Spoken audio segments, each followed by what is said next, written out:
Hello, everybody, and welcome to Theology 101. Today we are going to look at the book of Exodus. Exodus is the second book of the Old Testament and the second book of the Pentateuch. The Pentateuch refers to the first 5 books of the Bible, which have been traditionally believed to be written by Moses. The name of the book comes from the Greek translation of the phrase, a way out. The Exodus, therefore, refers to Israel's deliverance from Egypt, led by Moses. Historically, there has been a debate over the authorship of Exodus. Until the 17th century, it was assumed that Moses wrote the Pentateuch, including Exodus. However, beginning in the 17th century, some scholars believe that the Pentateuch was a compilation of different sources. This hypothesis is known as the JEDP source hypothesis. J refers to the source that favored the name of Yahweh for God, while the E source refers to the one that favored the title Elohim for God. Then the D source is responsible for the book of Deuteronomy, while the P source reflects the thoughts of the priest and the temple religion of Israel. Now, I personally will be arguing for the traditional view of Moses as the author of Exodus and the Pentateuch as a whole. Why? Let me give you some reasons. Moses describes himself in the third person as the author of the Pentateuch. Moses describes that God instructed him to write down the law, and Moses claimed that he wrote all of Deuteronomy, which is the final part of the Pentateuch, implying that he wrote everything previously up to that point. So with that in mind, let's look at the structure for Exodus. There are 2 main parts. Exodus chapter 1 through 19 tells the story of God's deliverance of Israel from Egypt, while Exodus chapter 20 to 40 describes God's covenant with Israel. Keep in mind that the entire book is a historical narrative, but there are several theological themes we find within this narrative. I'm going to show the 7 main themes we see in the book of Exodus. First, we see the theme of freedom. Exodus is not about political or religious freedom. Instead, Exodus focuses on deliverance from an evil master to a good master. In other words, Exodus doesn't just record Israel being freed from the control of Pharaoh, but that God replaces Pharaoh as Israel's master. Second, we see the theme of knowing God. One phrase God repeats throughout Exodus is this: I am the Lord. Now, the way Israel will encounter and know God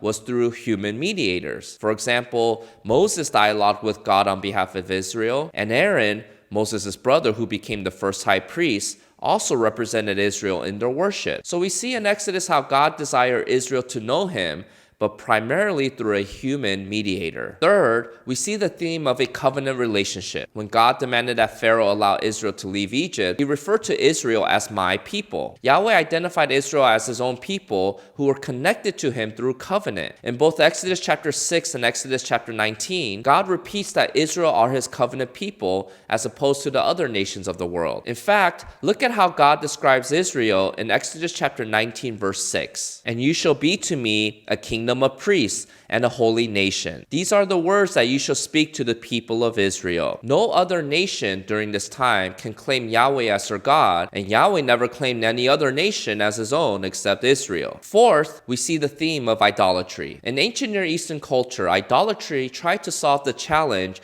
of believing in an invisible God by creating statues and other pictures of a God. Yet when worshippers reduce God to an image, it inevitably reduces God's character. Therefore, one of the 10 Commandments is not to make an image of God. However, we do see that Israel may symbolize God's presence through the Ark of the Covenant, or tabernacle. So Israel may symbolize God's presence, but they will never idolize God into an image. Fifth, we see the theme of a promised land. Since the time of Abraham, God promised that Israel will occupy a land of its own. In Exodus, that promise becomes the reason for Israel's expectation to be delivered from Egypt. In Egypt, Israel were slaves without a homeland, while in the wilderness, Israel had to build tents or tabernacles because they were without a permanent homeland. Israel knew that they could not settle until they entered the promised land that God previously gave to Abraham. The sixth theme we see is the need for God's law. Human laws teach people how to live peacefully within a community, but God's law expand by teaching people how to live peacefully with God himself. Ancient religion at this time were drawn to idols, partly because idols only demanded sacrifices,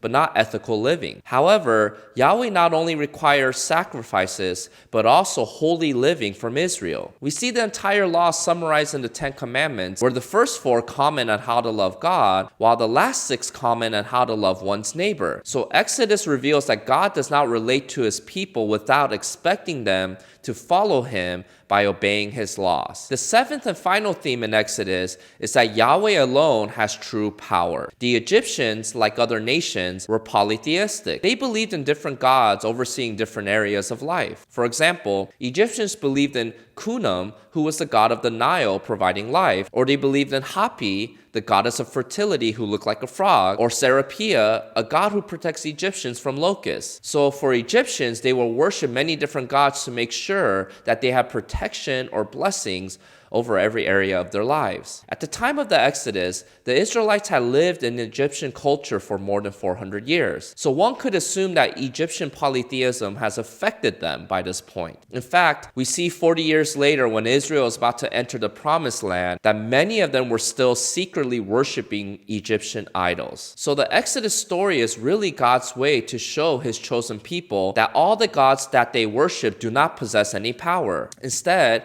he alone has power, and he alone is a true God. In fact, remember the 10 plagues God performed? God turns the Nile into blood. Why? Because Yahweh is attacking Khnum, the god of the Nile, to show that he alone gives life. Why does God send frogs? To show that he, and not Hapi, is a true god of fertility. So Yahweh shows that the supposed gods of the Nile, sun, and wind have no real power. The Egyptian gods couldn't even help the Egyptians control nature, and by the end of the plagues, the Egyptians, including Pharaoh himself, begged that the Israelites leave Egypt. And so the Egyptians' gods have failed in the face of the only one who has all the power, the God of Israel, namely Yahweh. After God establishes his power by delivering his people, he will give his requirement for his people in the next book, Leviticus. Thank you to today's sponsor, On Reverence. They offer a free digital worship music app called Maskill. If you want to find out more, I'll leave some links below in the description box. If you missed the last video about the book of Genesis,